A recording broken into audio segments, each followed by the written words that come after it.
В Санкт-Петербурге убит глава осетинской общины Борис Кочиев. Тело мужчины с ножевыми ранениями обнаружили 2 апреля в собственной квартире. По подозрению в преступлении задержан его родной сын Ринат Кочиев. По одной из версий следствия, молодой человек зарезал отца во время ссоры. Сам Ринат рассказал другую историю. По его словам, отец пытался покончить жизнь самоубийством. Однако парень хотел помешать и выхватил у него нож. Между ними завязалась небольшая борьба. Затем молодой человек покинул квартиру и только ночью обнаружил тело отца. Полицию вызвал сам же Ринат Кочиев. Сейчас он задержан, обстоятельства преступления выясняются. Близкие Бориса Кочиева до сих пор не могут поверить, что в этом виноват его сын. Мы связались с руководителем полномочного представителя Северной Осетии в Санкт-Петербурге Борисом Газаловым. Пока идет следствие, версия, что на почве бытовой драки якобы сын нанес, во что очень трудно вериться, но мы часто общались, что выдвигают такие версии. Я не знаю, насколько они обоснованы.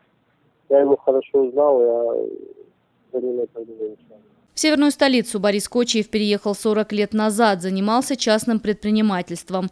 Долгое время был первым заместителем руководителя общины Петербурга, а с 2011 года возглавил ее.